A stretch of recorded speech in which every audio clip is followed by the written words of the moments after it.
प्रिय प्रभु यीशु मसीह के नाम से आपको सलाम। और आज का हमारा विषय है first the blade then the ear then the corn. मतलब पहले अंकुर, उसके बाद में बाल, उसके बाद में बाल में तैयार दाना। मरकुस रचित सुसमाचार उसका चौथा अध्याय 27 व 28 वचन में प्रभु यीशु मसीह एक दृष्टांत बता रहा है। वो बता रहा है कि परमेश्वर का राज्य उस बीज के समान है, किसी व्यक्ति में भूमि में बोया और भूमि में बोने के बाद वो सो गया। उसके बाद वो भूमि अपने आप फल लाती है, पहले अंकुर लाती है, उसके बाद बाल आता है, उसके बाद बाल में तैयार दाना। प्रभु यीशु मसीह परमेश्वर के राज्य की यहाँ पर दो कुंजियाँ बता रहा है। परमेश्वर के राज्य में जो बहुतायत है, बहुतायत की दो कुंजियाँ बता रहा है कि हम किस तरह बहुतायत को अपने जीवन में ग्रहण कर सकते हैं, कैसे हासिल कर सकते हैं, इसकी दो कुंजियाँ बता रहा है। और वो कुंजी यहाँ पर दी है मरकुस रचित सुसमाचार उसका चौथा अध्याय उसका 28 वचन में लिखा है कि जब बीज को बोते हैं तो बीज जब बाहर निकलता है तो सबसे पहले अंकुर आता है और उसके बाद बाल आता है, उसके बाद बाल में तैयार दाना। तो सबसे पहली बात जो है उसमें ब्लेड आता है और ब्लेड जो है दरअसल अंडरस्टैंडिंग या समझ को दर्शाता है। प्रभु यीशु मसीह यहाँ पर यह कह रहा है कि परमेश्वर के राज्य में हमको समझ की बहुत आवश्यकता है। परमेश्वर के राज्य में परमेश्वर के वचन की हमको समझ की बहुत आवश्यकता है। जब हम परमेश्वर के वचन को समझ लेते हैं तब फिर हम अपने जीवन में तरक्की कर सकते हैं, हमारे जीवन में जो भी लक्ष्य है उसको हम हासिल कर सकते हैं। ऐसा यहाँ पर प्रभु यीशु मसीह कह रहा है। मरकुस रचित सुसमाचार उसका चौथा अध्याय उसका 11वें वचन में लिखा है। मत्ती रचित सुसमाचार उसका 13वां अध्याय उसके भी 11 वचन में लिखा है कि प्रभु यीशु मसीह जब अपने चेलों को बोने वाले का दृष्टांत बता रहा था, वो बता रहा था अपने चेलों को कि तुमको ये वचन की समझ दे दी गई है और इसलिए तुम जो लोग हैं अपने जीवन में बहुतायत का अनुभव कर सकते हैं, तुम बहुतायत का लाभ उठा सकते हैं, बहुतायत को हासिल कर सकते हैं, क्योंकि परमेश्वर के वचन की समझ तुमको दे दी गई है। प्रियो, परमेश्वर के वचन की समझ दे दी गई है, ऐसा प्रभु यीशु मसीह चेलों को कहता है। अलग अलग क्षेत्र में हमको अलग अलग समझ की आवश्यकता पड़ती है, तो अलग अलग समझ हमको दे दी गई है, ऐसा प्रभु यीशु मसीह कह रहा है। कि जैसे कि बाइबल में कहती है कि जैसा यूसुफ था और डैनियल था, और यूसुफ को और डैनियल को जो सपना जो हुआ करता था, जो दर्शन हुआ था, उसको समझना, उसको इंटरप्रेट करने की समझ उसको दे दी गई थी। और सपनों का बताना, अर्थ बताना, उसको इंटरप्रेट करने के द्वारा उन्होंने अपने जीवन में एक लक्ष्य को हासिल किया, क्योंकि इसकी समझ उनको दे दी गई थी। ये उनकी अपनी क्षमता नहीं थी, लेकिन ये समझ उनको परमेश्वर की ओर से दे दी गई थी। प्रभु यीशु मसीह यहाँ पर यही कह रहा है कि हमको जो दो कुंजियाँ जो है उसमें से पहली जो कुंजी है, जो समझ जो है हमको दे दी गई है। अब सुलेमान जो था, सुलेमान राजा को प्रशासन को समझने की कुंजी दे दी थी, और जो कोई प्रॉब्लम जो है, समस्या जो है, समस्या को सुलझाने की भी कुंजी, समस्या को सुलझाने की समझ भी सुलेमान को दे दी गई थी। और इसलिए कम उम्र में जो वो ये कम उम्र में ही वो राजा बन गया था और बड़ा वो सक्सेसफुल रहा। वो लक्ष्य की ओर बड़े आसानी से वो बढ़ता चला गया, क्योंकि प्रशासन को चलाने की और हर एक समस्या को सुलझाने की समझ उसको दे दी गई थी। और निर्गमन की पुस्तक उसका 36वां अध्याय उसका पहला वचन में परमेश्वर ने मूसा को कहा कि तू सैंक्चुरी ऐसे बनाना, ये आउटर कोड ऐसा बनाना, मिडल कोड ऐसा बनाना, और फिर होली ऑफ होली ऐसा बनाना। उसने कहा कि आउटर कोड में जो हौद होता है उसको हौद को ऐसा बनाना, और जो अल्टर जो है वेदी है उसको ऐसा बनाना, और मिडल जो कोट है जिसको होली बोलते हैं वहाँ को ऐसा बनाना, और होली ऑफ होलीज में जो वाचा का संदूक है और उसको ऐसा बनाना, और चेरूब को ऐसा बनाना, और उसको सोने का गोल्ड प्लेटिंग करना, और कर्टेन जो है होली ऑफ होलीज और होली प्लेस में एक पार्टीशन था, एक कर्टेन था। वो कर्टेन 4 इंच थिक था और वो 60 फीट ऊंचा था। ये कौन बनाएगा? तो परमेश्वर ने कहा कि इसकी समझ मैंने बेजलील, अहीलोब और उसके जो गोत्र के जो लोग हैं ऐसे पुरुषों को मैंने दे दी गई है। और परमेश्वर मूसा को कहने लगा कि तुमको इसकी चिंता, तुझे उसको चिंता करने की आवश्यकता नहीं है, मैंने ये समझ इन लोगों को दी गई। और तब मूसा ने इन लोगों की सहायता से वो वाचा का तंबू बनाया, आउटर कोड बनाया, और उसने मिडिल कोड बनाया, और फिर में होली ऑफ होलीज भी बनाया। और पहला इतिहास उसका 12वां अध्याय उसके 32वें वचन में भी ऐसा लिखा है कि इज़राइल जब मिस्र से जब बाहर निकल गए तो जगह जगह पर उनको शत्रुओं से सामना करना पड़ा, जगह जगह पर उनको उनकी लड़ाई करनी पड़ी। लेकिन इस्साकार नाम का एक व्यक्ति था, उसके खानदान के पुरुषों को परमेश्वर ने टाइम्स और सीजन की समझ दी थी। मतलब कौन सा समय या कौन सी ऋतु ठीक है या अच्छा है लड़ाई करने के लिए या वार करने के लिए, कौन सा ठीक है, ये लोग इजरायली लोगों को बताते थे। और जैसे जैसे ये लोग बताते थे उसके अनुसार जब ये इजरायली करते थे तो वो कामयाब होते थे, क्योंकि टाइम्स और सीजन का समझने की समझ ये इस्साकार के जो गोत्र के लोग थे, पुरुष थे, उनको दे गए थे। तो प्रियो, हमारे जीवन में जो परमेश्वर का राज्य जो है उसमें जो बहुतायत जो है, बहुतायत के लिए हमको जो समझ चाहिए, परमेश्वर के वचन की जो हमको समझ चाहिए, वो समझ हमको दे दी गई है, ऐसा बाइबल कहती है। फिर दूसरा मरकुस रचित सुसमाचार उसका 4वां अध्याय उसका 28वें वचन ले है कि जो बीज जब उगता है तो पहले वो अंकुर को लाता है, अंकुर ये समझ को दर्शाता है। फिर अंकुर के बाद वो कौन ये बाल को लाता, बाल मतलब ऐसा कौन जिसमें दाना नहीं है। ये कौन जो है या ईयर जो है इसको बोलते हैं क्षमता, कैपेबिलिटी। मतलब परमेश्वर ने हमको कैपेबिलिटी भी देता है। पहली बात तो परमेश्वर हमको समझ देता है और परमेश्वर ने हमको समझ दिया है और परमेश्वर ने अभी हमको कैपेबिलिटी भी दिया है, ऐसा लिखा है। जैसे कि हमको अलग क्षेत्र में हमको समझ की आवश्यकता है, हमको कैपेबिलिटी की आवश्यकता है, क्योंकि जो बाल जो है, जो अंकुर के बाद जो बाल है, बाल दरअसल ये कैपेबिलिटी को दर्शाता है और उसके पहले समझ को दर्शाता है। कई बार हमारे जीवन में अलग अलग क्षेत्र में अलग अलग लोग हैं, उनको अलग अलग समझ की आवश्यकता होती है। जैसे जो विद्यार्थी जो होते हैं, विद्यार्थियों को कुछ समझ की आवश्यकता पड़ती है, उनमें हुनर की आवश्यकता होती है, जिनको वो हुनर के द्वारा या समझ के द्वारा वो अपने जीवन में कामयाब हो सकते हैं, वो आगे बढ़ सकते हैं। जो फार्मर जो होता है, ये फार्मर को भी अपने जीवन में टाइम और सीजन की समझ होना बहुत आवश्यकता है। जब वो टाइम और सीजन को समझ सके, वो बीज को बो सकता है ताकि वो उसके जीवन में उसको फसल प्राप्त हो सके। जो व्यक्ति जो व्यवसाय जो करता है, जो व्यक्ति नौकरी जो करता है, उसको भी अपने व्यवसाय के बारे में या नौकरी के बारे में कुछ समझ होना बहुत ज़रूरी है। उसके बाद उसको क्षमता भी होना ज़रूरी है ताकि वो आगे बढ़ सके और तरक्की कर सके। जो मैरिड जो लोग हैं और जो विवाहित जो लोग हैं, उनको भी एक विवाह क्या होता है, विवाह ये कवनेंट होता है, इसकी समझ उनको बहुत ज़रूरी है। उसके अलावा उनको परमेश्वर का अनुग्रह की भी आवश्यकता है, ऐसा बाइबल कहती है। तो विवाह और उसमें भी ये विवाह ये ब्लड कवनेंट है। जब तक कि विवाहित व्यक्ति इसको समझ नहीं पाता, वो अपने जीवन में कामयाब नहीं होता। बहुतों को ये ब्लड का विवाह ये ब्लड कवनेंट है ये मालूम ही नहीं है। ब्लड कवनेंट के दरमियान ये कोई व्यक्ति इसको तोड़ नहीं सकता और बाइबल कहती कि पुरुष और स्त्री को ऐसा इक्वल दर्जा दिया गया है, वो एक दूसरे के पार्टनर है, कोई किसी का ऊपर नीचे नहीं है, ऐसा बाइबल कहती है। ये जो समझ जब विवाहित लोगों को होती है तो वो अपने जीवन में बड़े आसानी से वो आगे बढ़ सकते हैं, उनका जीवन कामयाब हो सकता है।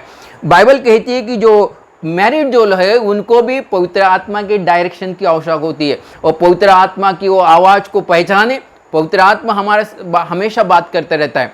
अय्यूब की पुस्तक उसका 33वां अध्याय उसका 14 और 15 में भी लिखा है कि परमेश्वर हमसे एक बार नहीं कई बार बात करता है, हमको उसका समझ होना आवश्यक है और इसकी समझ ये जो अनमैरिड लोग हैं उनको चाहिए ताकि वो अपने जीवन में सही डिसीजन ले लें और अपने जीवन में सही डिसीजन लेके वो आगे बढ़ सके। और बाइबल सिक पर्सन के बारे में लिखा है, अगर कोई व्यक्ति अगर बीमार है तो बीमार व्यक्ति को भी और हीलिंग क्या है, हीलिंग के स्क्रिप्चर क्या है, उसकी समझ चाहिए, क्योंकि हर एक व्यक्ति को अलग अलग क्षेत्र में अपनी अपनी आवश्यकता होती है और आवश्यकता के अनुसार उसको परमेश्वर ने वैसी समझ भी दिया है। प्रियो, हमको हर क्षेत्र में परमेश्वर ने हमको समझ दे दिया है, ऐसा प्रभु यीशु मसीह अपने चेलों को कहता है। तो परमेश्वर के राज्य की पहली कुंजी जो है समझ, और ये समझ हमको दे दी गई है, ऐसा परमेश्वर का वचन कहता है। अभी दूसरी जो बात है कि पहला जो अंकुर है, अंकुर के बाद आता है बाल। बाल मतलब जिसमें दाना नहीं होता, और ये जो बाल जो है इसको अंग्रेजी में बोलते ईयर, और ये ईयर को जैसे कैपेबिलिटी बोलते हैं। कैपेबिलिटी मतलब क्षमता। और पहला पत्रस उसका 4 अध्याय उसके 10वें वचन में लिखा है कि हम जितने भी लोग हैं जिन्होंने प्रभु यीशु मसीह को अपना उद्धारकर्ता ग्रहण किया है, उनको कुछ ना कुछ क्षमता दे दी गई है, ऐसा लिखा है।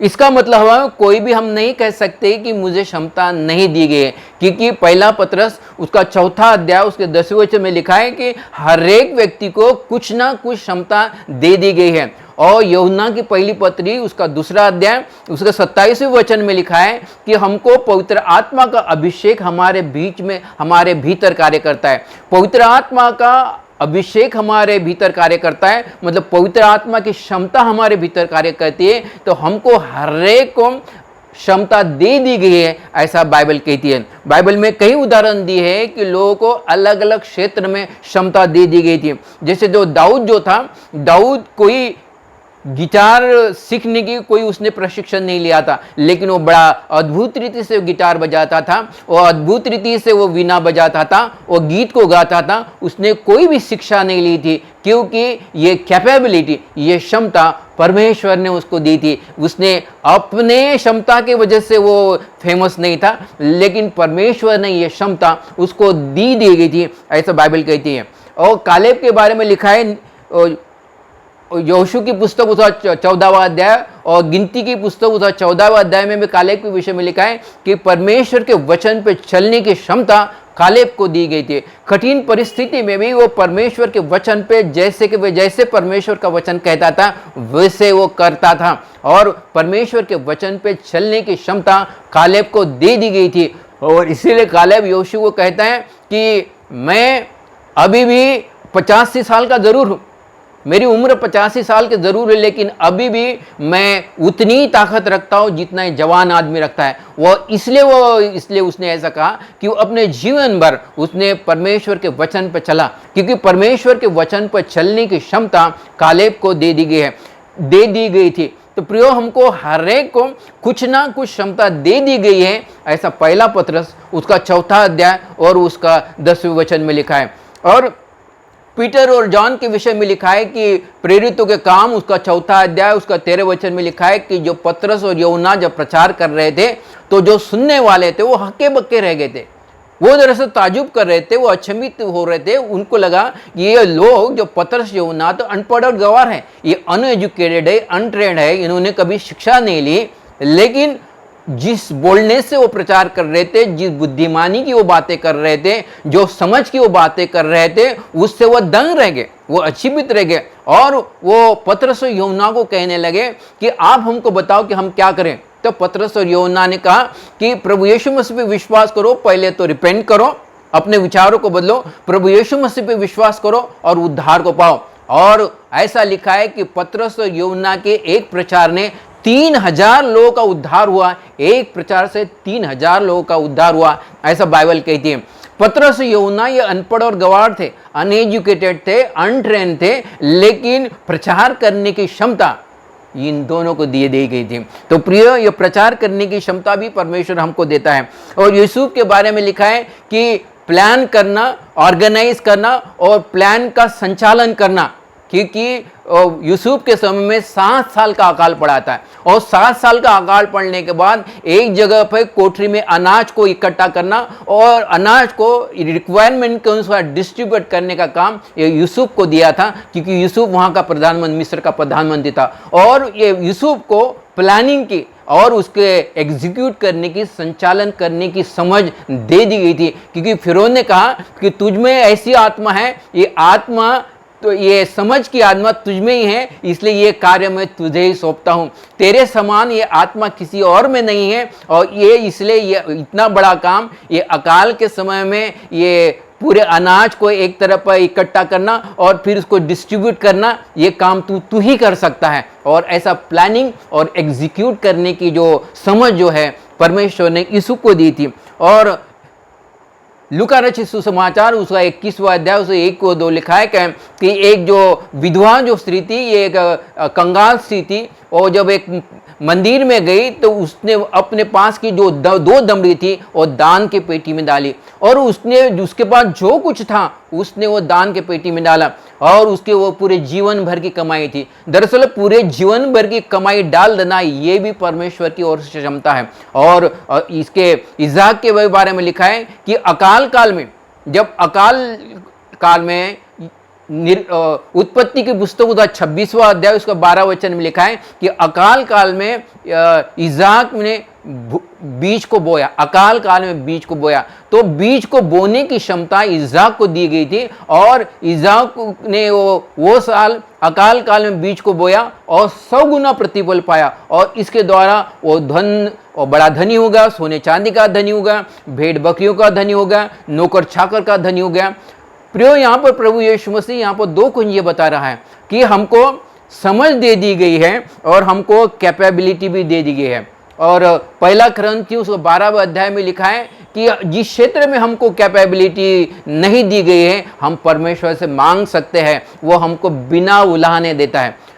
याकूब की पत्री उसका पहला अध्याय उसके 5वें वचन में भी लिखा है कि जिस क्षेत्र में हमको समझ नहीं दी गई है, हम परमेश्वर से मांग सकते हैं, वो हमको बिना उलाहने हमको देता है। तो प्रियो, हमको समझ तो दे दी गई है, और उसके अलावा हमारे पास अगर समझ नहीं तो मांग सकते हैं, और परमेश्वर बिना उलाहने हमको समझ देता है। और जो क्षमता जो है कार्य करने की क्षमता, अलग अलग क्षेत्र में एक कार्य करने की क्षमता, ये भी हमको दे दी गई है, ऐसा परमेश्वर के वचन में कहा है। और हमें अगर ये क्षमता नहीं है तो हम परमेश्वर को मांग सकते हैं, तो बिना उलाहने वो हमको देता है, ऐसा परमेश्वर का वचन कहता है।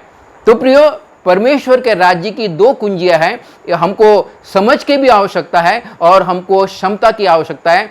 बिना क्षमता के, बिना समझ के हम आगे नहीं बढ़ सकते, हमारे जीवन में हम कामयाब नहीं हो सकते। जिस लक्ष्य को और हम बढ़ना चाहिए, और जो लक्ष्य हमको हासिल होना चाहिए, वो लक्ष्य हम हासिल नहीं कर सकते, क्योंकि ये 2 महत्वपूर्ण कुंजियां प्रभु यीशु मसीह ने बताया। वो बताया कि जब बीज को बोया जाता है तो सबसे पहले अंकुर आता है, अंकुर के बाद बाल आता है, और बाल के बाद तैयार दाना, और तैयार दाना दरअसल ये फसल को दर्शाता है, तैयार दाना ये लक्ष्य की ओर दर्शाता है।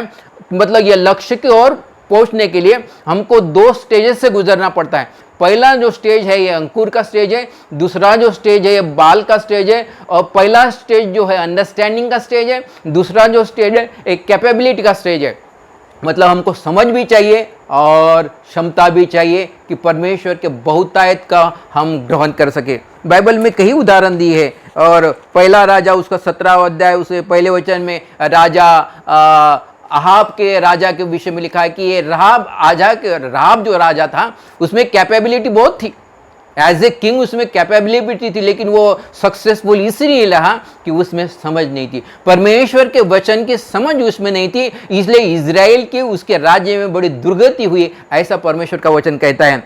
दूसरा इतिहास को 28वें वचन में भी एक आहाज नाम का राजा था, ये हिजकिया राजा का पिता था, ये हिजकिया राजा का पिता था। और ये जो आहाज जो था, जो 20 साल का ही था तब राजा बन गया, और ये उसमें भी क्षमता थी, लोगों को चलाने की क्षमता थी, लेकिन एक बात की उसमें कमी थी, उसमें समझ नहीं थी, अंडरस्टैंडिंग नहीं थी। और अंडरस्टैंडिंग या समझ नहीं, परमेश्वर के वचन को समझने की अंडरस्टैंडिंग नहीं थी, और इसके वजह से उसके राज्य के समय में इजरायली लोगों की बड़ी दुर्गति हो गई, ऐसा लिखा है। उतना ही नहीं, लेकिन यहूदा इस्करियोत जो था, प्रभु यीशु मसीह ने रात भर प्रार्थना की, रात भर प्रार्थना करने के बाद उसने 12 प्रेरित को नियुक्त किया, और 12 प्रेरितों में से यहूदा इस्करियोत एक था। इसका मतलब ये होता है कि यहूदा इस्करियोत में वह क्षमता थी कि वो प्रेरित बन सकता है, उसमें प्रचार करने की क्षमता थी, लेकिन उसमें किसी बात की कमी थी, वो दरअसल उसमें समझ की, अंडरस्टैंडिंग की कमी थी। परमेश्वर के वचन को, प्रभु यीशु मसीह के वचन को समझ की कमी थी, वो प्रभु यीशु के वचन को वो समझ नहीं पा रहा था, और इसीलिए वो जिस कार्य के लिए उसको बुलाया गया था उस लक्ष्य की ओर वो नहीं पहुंचा। जिस कार्य के लिए अहाब राजा बनाया था उस लक्ष्य को और नहीं पहुंच पाया। जिस कार्य के लिए आहाज राजा को राजा बनाया गया था उस लक्ष्य की ओर आहाज राजा भी नहीं पहुंच पाया, क्योंकि उनमें अंडरस्टैंडिंग की कमी थी। फरीसी जो लोग थे उनमें पूरे जो जानकारी, पवित्र शास्त्र की जानकारी उन्होंने इकट्ठा करके, उनमें वो खासियत थी, उनमें ये कैपेबिलिटी थी कि जानकारी हासिल करना और जानकारी इकट्ठी करना। लेकिन ये फरीसी लोग कभी भी अपने जीवन में कामयाब नहीं हो पाए, क्योंकि वचन की समझ, वचन की अंडरस्टैंडिंग नहीं थी। तो क्या प्रियो, हमको क्या इन लोगों को समझ दे दी जा सकती थी? हाँ, बाइबल ऐसा कहती है कि जब हम परमेश्वर को, याकूब की पत्री उसका पहला अध्याय उसे 5वें वचन में लिखा है कि हमें अगर किसी में अगर समझ की कमी है तो परमेश्वर से मांगे। हमें काबिलियत है, हमें क्षमता है, ये परमेश्वर की ओर से, और समझ भी परमेश्वर हमको देता है। कभी कभी अलग अलग क्षेत्र में अलग अलग लोगों को अलग अलग अंडरस्टैंडिंग दी जाती है, अलग अलग क्षेत्र में अलग अलग लोगों को अलग अलग क्षमता दी जाती है। लेकिन जिस क्षेत्र में हमको समझ चाहिए, जिस क्षेत्र की हमको क्षमता चाहिए, कैपेबिलिटी चाहिए, वो समझ भी हम प्राप्त कर सकते हैं, वो कैपेबिलिटी भी हम प्राप्त कर सकते हैं। ऐसे परमेश्वर के वचन में लिखा है। वो लिखा है कि अगर हम में अगर समझ की अगर कमी है, याकूब की पत्री उसका पहला अध्याय उसके 5वें वचन में लिखा है कि हमें समझ की कमी है तो फिर परमेश्वर से मांगे, वो बिना उलाने हमको देता है। हमको ये टोकता नहीं है कि भाई तू क्यों मांग रहा है, वो हमको बिना उलाने देता है। और पहला कुरिन्थियों 12वें अध्याय में भी लिखा है कि जो वरदान हमको चाहिए, जो हमको क्षमता चाहिए, जो कैपेबिलिटी चाहिए, अगर हमारे पास नहीं है किसी क्षेत्र में, हम चाहते हैं कि किसी क्षेत्र की समझ हमारे पास हो, किसी क्षेत्र की क्षमता मेरे पास हो, कैपेबिलिटी मेरे पास हो, तो हम परमेश्वर से मांग सकते हैं और बेस्ट समझ को मांग सकते हैं, हम बेस्ट कैपेबिलिटी को मांग सकते हैं और परमेश्वर हमको देता है। यहाँ पर प्रभु यीशु मसीह यही कह रहा है कि परमेश्वर के राज्य वो बीज के समान है कि किसी व्यक्ति ने बोया और पृथ्वी अपने आप में फल लाती है। पहले वो अंकुर लाता है, फिर बाद में बाल, और बाद में बाल में तैयार दाना। और ये जो अंकुर जो है ये अंडरस्टैंडिंग को दर्शाता है। और जो कौन ईयर जो है, ये ईयर जो है ये कैपेबिलिटी या क्षमता को दर्शाता है। और ये जो समझ जो है, कैपेबिलिटी जो है, ये परमेश्वर के वचन के द्वारा ही आती है। क्योंकि शुरुआत में प्रभु यीशु मसीह ने कहा कि ये परमेश्वर का राज्य उस बीज के समान है जो भूमि पे बोया गया है। ये जो बीज जो है ये कुछ नहीं, लेकिन परमेश्वर का वचन जो है, जब हम परमेश्वर के वचन को ग्रहण करते हैं तो फिर हमें समझ आती है। पहला तीमुथी उसका 3रा अध्याय उसके 15 वचन में भी लिखा है कि परमेश्वर का वचन हमको बुद्धिमानी बना देता है, परमेश्वर का वचन हमको समझदार बना देता है। जिस वक्त हम परमेश्वर के वचन को अपने हृदय में ग्रहण करते हैं तो वो व्यक्ति समझदार बन जाता है, उसमें कैपेबिलिटी आ जाती है। कलोसियों की पत्री उसका 3रा अध्याय उसके 16 वचन में लिखा है कि परमेश्वर के वचन को अपने हृदय में बसने दो, परमेश्वर के वचन को अपने हृदय में बसने दो। वहां पे ऐसा नहीं लिखा है कि परमेश्वर के वचन को अपने मस्तिष्क में बसने दो। कई बार ऐसा होता है कि हम लोग परमेश्वर के वचन को हमारे मस्तिष्क में बसने देते। जब हम हमारे मस्तिष्क में परमेश्वर का वचन बन जाता है तो मनुष्य हेडस्ट्रॉन्ग बन जाता है, वो वाद विवाद करने में माहिर बन जाता है। लेकिन जब परमेश्वर का वचन या मस्तिष्क से होकर जब हमारे हृदय में जब वो बच जाता है तो उस व्यक्ति में समझ आती है। तो परमेश्वर का वचन हमारे हृदय में बसने की आवश्यकता है। जिस किसी ने परमेश्वर के वचन को अपने मस्तिष्क में बसा लिया है वो व्यक्ति समझदार नहीं हो सकता है, क्योंकि परमेश्वर का वचन यही कहता है कि जब बीज को बोया गया है तो तब वो अंकुर को लाएगा। अंकुर को लाएगा मतलब परमेश्वर के बीज को जड़ पकड़ना बहुत जरूरी है। और जड़ तभी पकड़ लेता है कि जब हम परमेश्वर के वचन को हृदय में ग्रहण करते हैं, मस्तिष्क में नहीं। जब परमेश्वर के वचन को हम हृदय में ग्रहण करते हैं तब समझ आती है। उसके बाद हमको कैपेबिलिटी भी परमेश्वर देता है, ऐसा परमेश्वर का वचन कहता है। प्रभु यीशु मसीह कहता है कि परमेश्वर का राज्य उस बीज के समान है, जब बोया गया है तो अपने आप में वो फल लाता है। पहले अंकुर को लाता है, फिर बाल को लाता है, फिर बाल में तैयार दाना। मतलब जब परमेश्वर का वचन जब हम ग्रहण करते हैं तो सबसे पहले परमेश्वर हमको समझ देता है, सबसे पहले हमको अंडरस्टैंडिंग देता है, और अंडरस्टैंडिंग देने के बाद और हमको कैपेबिलिटी भी देता है। अगर हम में अगर कैपेबिलिटी नहीं है, हम में अगर समझ नहीं है, तो हम परमेश्वर को समझ भी मांग सकते हैं, परमेश्वर को कैपेबिलिटी भी मांग सकते हैं, क्योंकि वो परमेश्वर हमको समझ भी देता है और कैपेबिलिटी भी देता है। और फिर ये समझ है और ये कैपेबिलिटी है, इसके द्वारा फिर उसके बाद है तैयार दाना, मतलब हम अपने लक्ष्य के पास पहुंच सकते हैं। जो बहुतायत कि परमेश्वर ने हमारे लिए प्रावधान किया है वहाँ तक हम पहुँच सकते हैं। प्रियो, ये बहुत ऐसा ये दृष्टांत दिया गया है, यह प्रकाशन का दृष्टांत दिया जो मरकुस ने इसको रिकॉर्ड किया है। ये मरकुस कहता है कि प्रभु यीशु मसीह ने यह दृष्टांत कहा कि ये दोनों बातें हमको आवश्यकता है। बहुतायत के लिए अंडरस्टैंडिंग की भी आवश्यकता है, बहुतायत के लिए हमको समझ की भी आवश्यकता है। सिर्फ हमारे पास कैपेबिलिटी है और समझ नहीं है तो फिर हम जिस लक्ष्य की ओर पहुंचना चाहिए, जो बहुतायत हमको हासिल करना चाहिए, वो हासिल हमको नहीं हो पाती। तो हमको समझ की भी आवश्यकता है और हमको कैपेबिलिटी की आवश्यकता है। परमेश्वर के वचन में कहा कि परमेश्वर ने हमारे लिए दोनों का इंतज़ाम किया है। हमारे लिए समझ का भी इंतज़ाम किया गया है, हमारे लिए कैपेबिलिटी का भी इंतज़ाम किया है। मतलब अंकुर जब बीज को बोया जाता है, सबसे पहले अंकुर आता है, उसके बाद बाल आता है और बाल में तैयार दाना। प्रियो, परमेश्वर का धन्यवाद हो इस दृष्टांत के लिए जो प्रभु यीशु मसीह ने कहा कि परमेश्वर के राज्य उस बीज के समान है, किसी व्यक्ति ने बोया और पृथ्वी अपने आप में फल लाती है। पहले तो अंकुर आता है, उसके बाद में बाल आता है, उसके बाद में बाल में तैयार दाना। हालेलुया।